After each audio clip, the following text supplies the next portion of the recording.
Hi, everyone, and we're live. Donny here with your Wednesday afternoon coffee break, your Innovation Fika.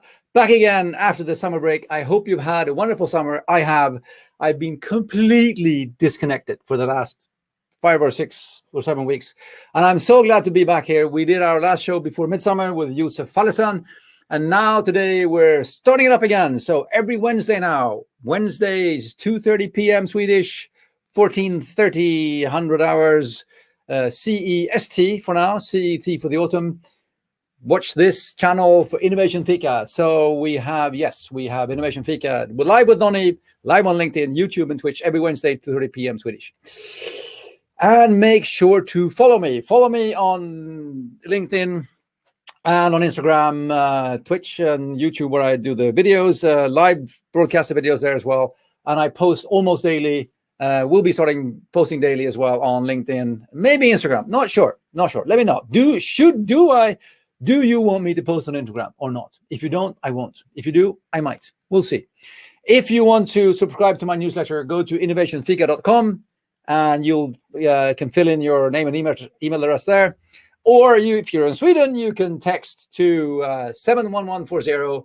Text Fika to 71140. And you'll get a link to a sign-up form so you can subscribe to my newsletter that I send out every week with updates from the live shows, the previous one, the coming one, and some thoughts of the week. This week, of course, is all about nudging and how to make people do things they don't know that they actually want to do. But I won't say that.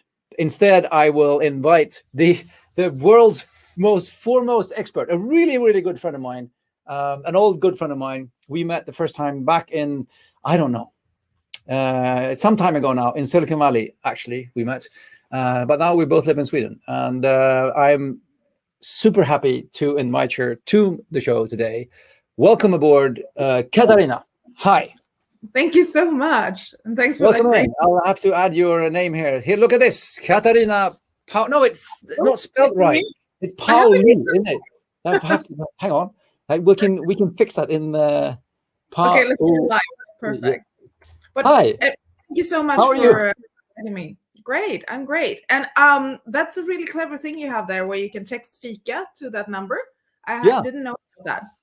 You know, exactly. I love everything that makes it more easy to do the right thing. So I love that.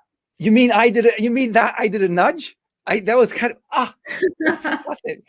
See, it's working. So, hi and welcome to the show. I'm super happy you took time out of your very busy day to be a part of my innovation coffee break, my innovation fika.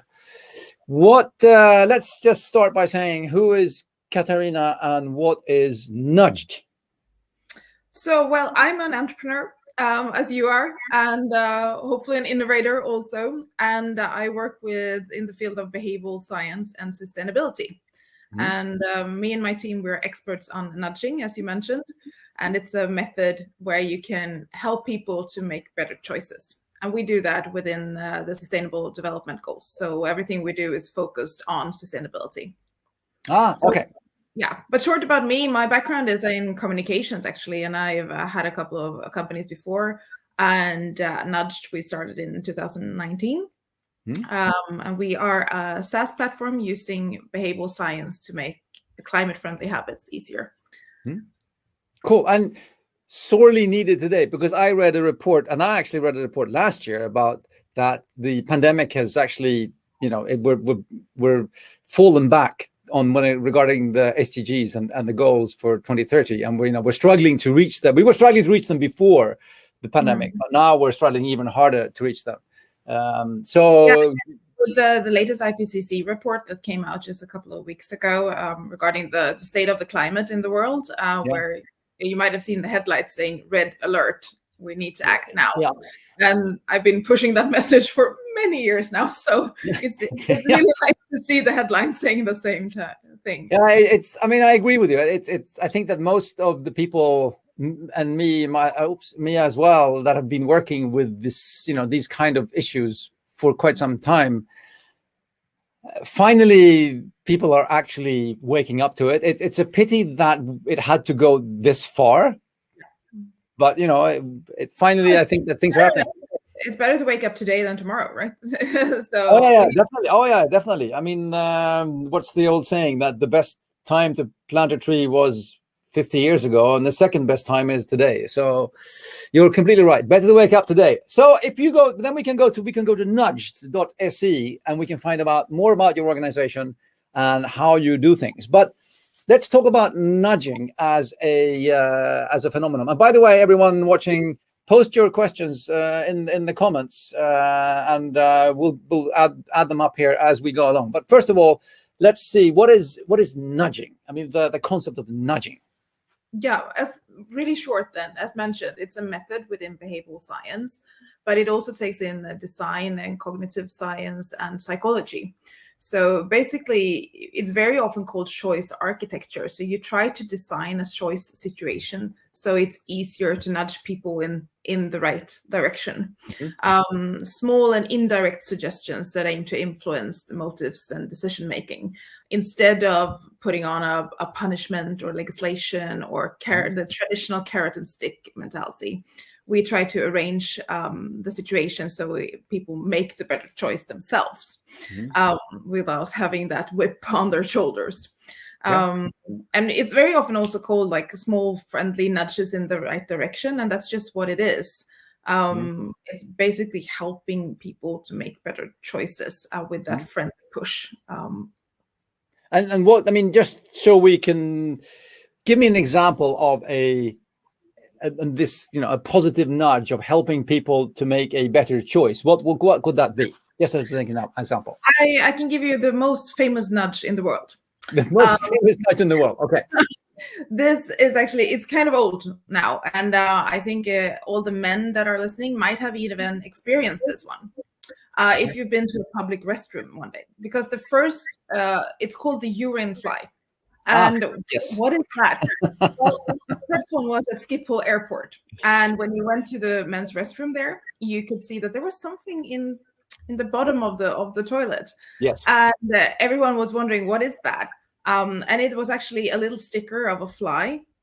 And the reason it was there is to give the guests something to aim for, because they had many troubles with too much spill and high costs for cleaning, and it's messy, it's not nice in a public restroom. But just by triggering that competitive instinct we have as human beings, they could get the guests to aim right. And then they actually the spill was reduced with 81% just by doing that. So that's a typical nudge. So you give someone a friendly indirect suggestion to do things right, using psychology and design. And it works. I know.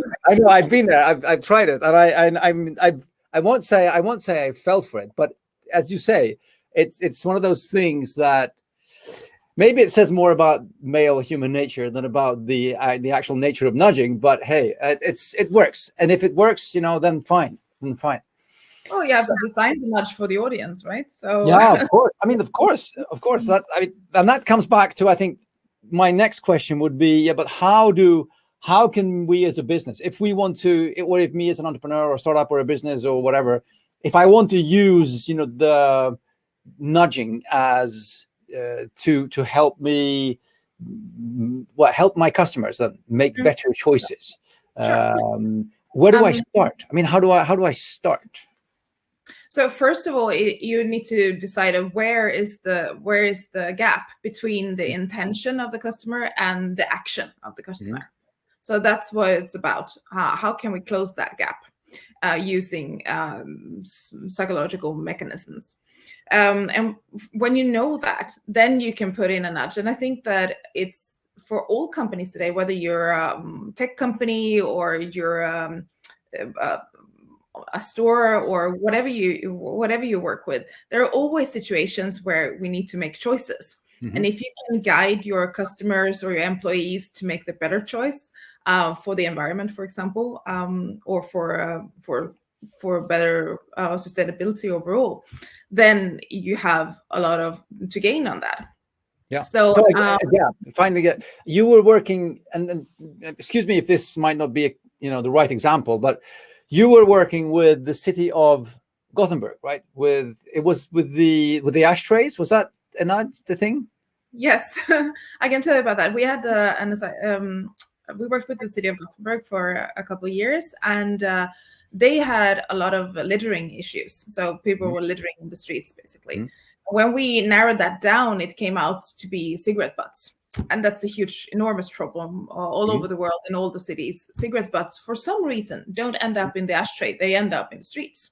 And even when you ask the smokers, they're like, no, I wouldn't put it in the streets. But they do that unconsciously anyways. Yeah. So what we did is that we, instead of using angry signs saying that you need to put your cigarette butt right, we used a little humor, because that's also, the City of Gothenburg is famous for maybe not the best humor, but at least humor. Let's just say humor. Okay. So what we did is that we used a completely new messenger that no one had used before. We used the pigeons of the city.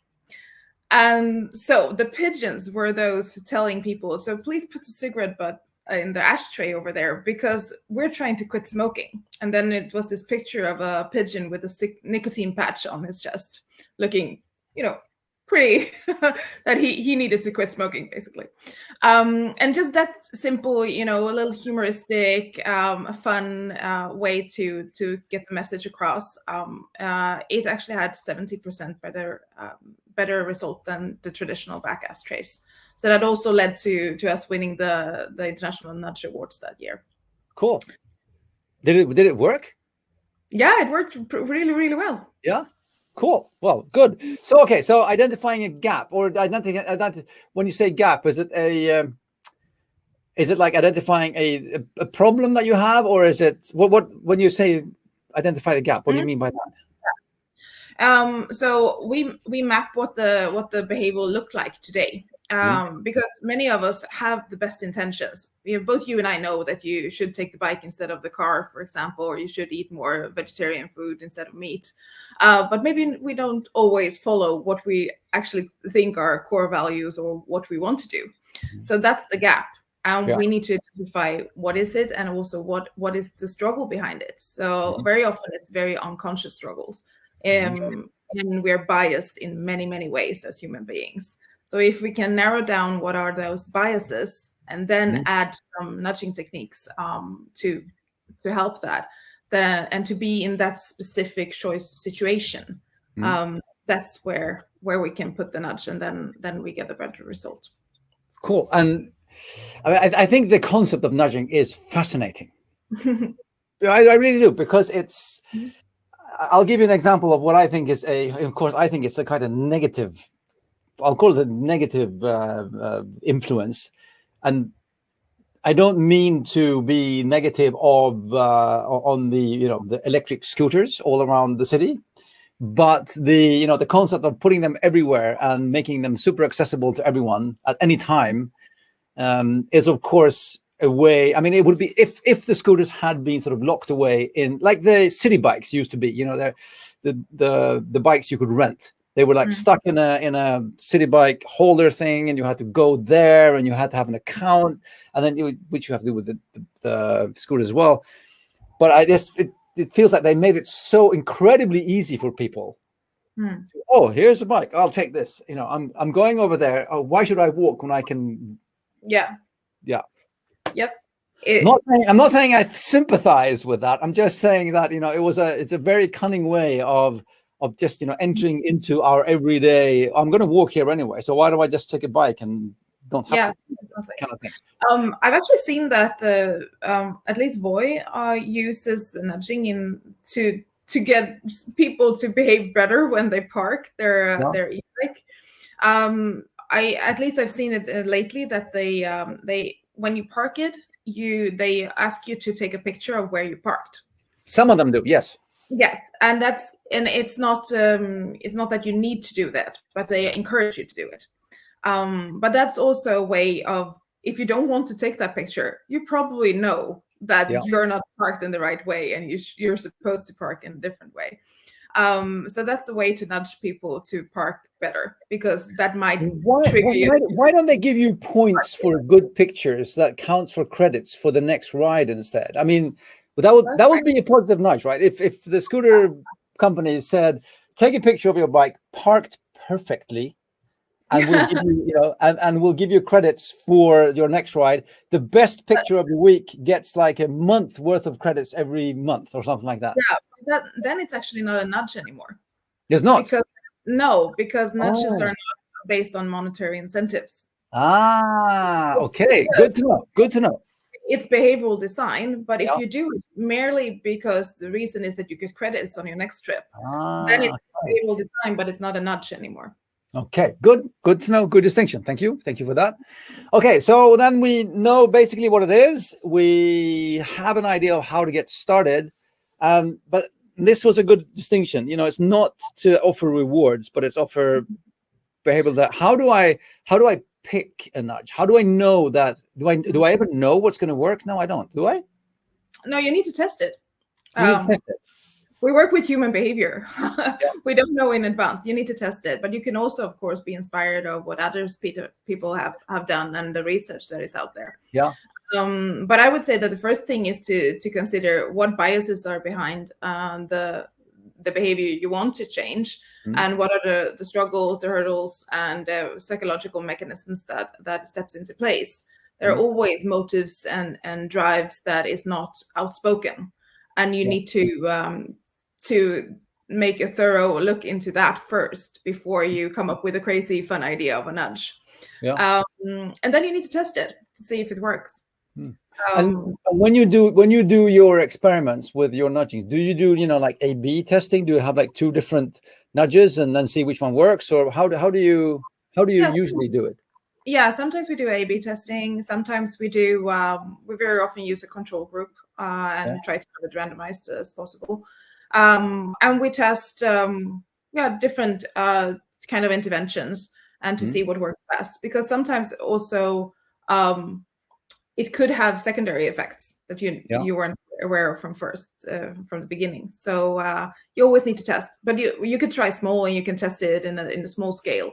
And online, for example, is really easy to do that today. It's not that costly. So try to experiment, try to test different ways. And nudges can be online, they can be offline, they can be anything that influences me in a positive manner to choose a better choice in your case when it comes to sustainability and the SDGs and which ones of the tell me some of the goals or SDGs or what do you feel strongly about right now you would want to nudge people into doing more or less of, or in which way? Or well, there are behavioral challenges in all the SDGs, so it's hard to pick where to start. But we are climate nerds in Nudged, so we want to work on climate change, but also sustainable cities. There are a lot of opportunities to design the cities in a better way, so it's easier for people to live sustainable everyday life in the city. So definitely that goal is something that we work really often on, and there's a lot of opportunities there to use nudging in a good way. So if I said in a big city, take away all of the parking houses, would that be it would not be a nudge, but no, okay. Well, it could be really effective anyways if you want to get people not to take the car into the city center. Yeah, well, it's like a twofold thing, right? That we have all of this space in the city that is built for cars that don't need to be there, and they only stand there anyway. And the cars are used like 3% of the time per day. So if we took away all the parking houses, not only would the cars have, that had to park outside of the city and take public transport in, would have so much more space to build a park. Unfortunately, I don't think that everyone looks at it that way. So if you try in Paris, for example, there will be big riots of people with it. So that's what we often forget. We think that this is a clever way, and then you just point with the entire hand, say do this, and you take away all the options, and you punish people that do the wrong thing. Yeah, but not often it works because we are humans. And we don't want people to tell us what to do and not to do. You're right. I mean, that's usually counterproductive. I mean, just look at human history. I mean, when we knew that we were supposed to have smaller cars, the SUVs became bigger and bigger and bigger, and suddenly we were driving bigger cars than ever, if nothing else, just because somebody told us that we were supposed to have a small car. So then I'm going to have a big car. So yeah. So maybe that's. So do you use reverse psychology when it comes to nudging as well? I mean, or is that the negative aspect of it? No, sometimes you can do that also. But I need to say that nudging is not the universal tool that will solve every problem we have with sustainability, but it is one tool in a big toolbox where we also need legislation, and we need to take out more parking spots and make the cities greener and so on. But nudging is one tool, because very often we try these traditional type of incentives like legislation or awarding people with monetary incentives. It only works so far, and sometimes it doesn't work at all. And then you might need a second tool, or you need to combine them. Like the example you gave with Voi, I do think that it's great to give credits as way for behaving the right way. It's not a nudge, but it helps the overall behavioral design of the product and the service. So okay, I'm just trying to, if we can. Okay, I know what we'll do. We'll do this. I know that Katharina has prepared three tips for us. Katharina's top 3 tips for anybody who wants to start with nudging. They look like this. Let's see. Katharina's top 3 tips for anybody who wants to start working with nudging. And tip number 1, Katharina, is behavior analysis. What does that mean? Yeah, it means you need to map the behavior before you go out and do the nudges, basically.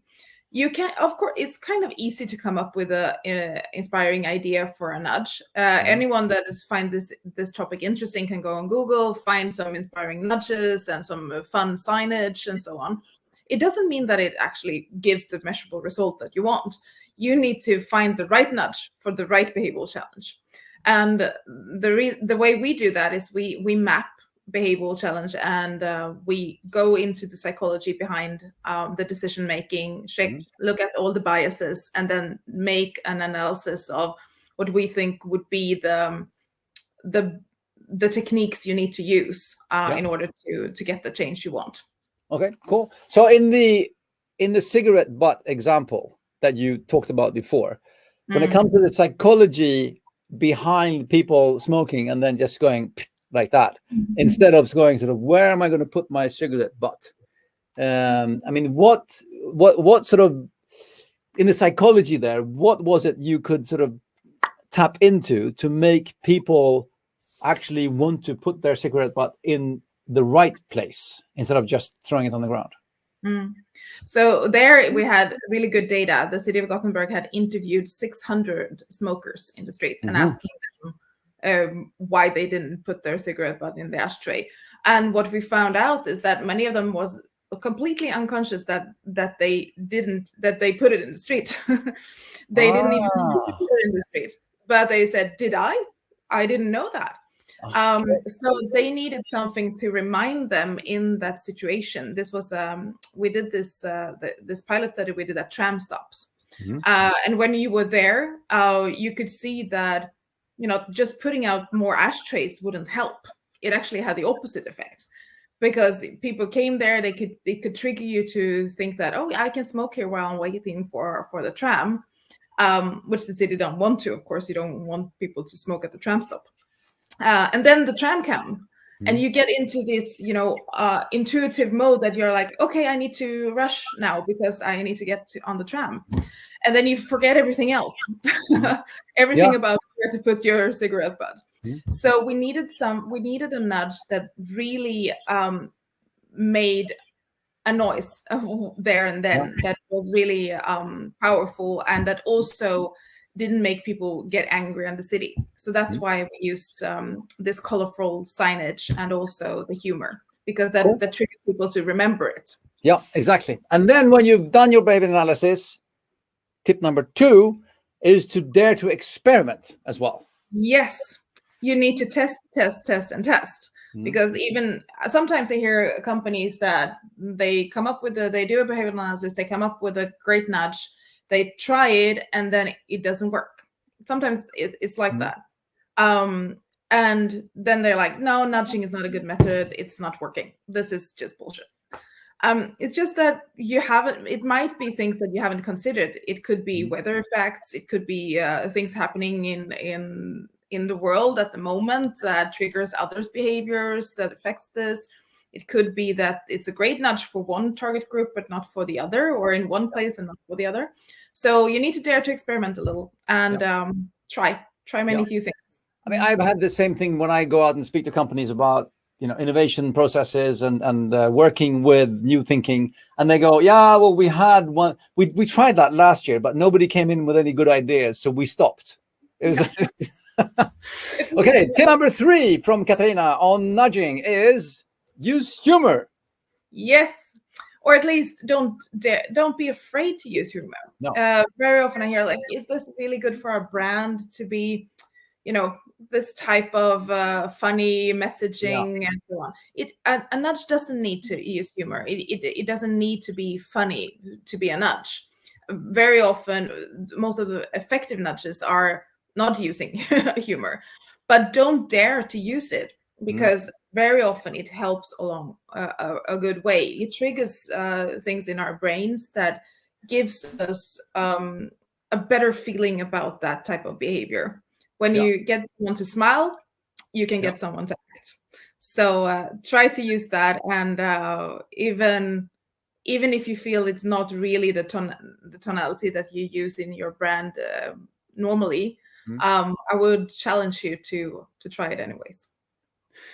I think that makes I think that makes a lot of sense, well, because especially if you're in the position we talked about before, you know, if you tell people what to do, it can be counterproductive and they do the opposite thing. And if you sort of dare to make fun of not only it, but also yourself a bit, it's a bit disarming and it's not as threatening and it's not as, you know, it's not as, so do your homework, behavioral analysis, dare to experiment. You probably won't succeed the first time, and don't be afraid to use humor. The best 3 tips of how to start working with nudging. Today, we have had the fantastic, great pleasure of speaking to Katharina Paoli Brunat, who's the CEO and founder of Nudged. I'm so happy to have had you on the show today. I'm looking at the time here. It's 2 minutes to 3. This is our Fika break. It's only, that's all.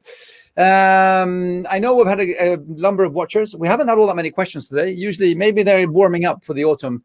If there are any questions, send us them in the chat on LinkedIn and we can answer them there. Katharina, you were going to say?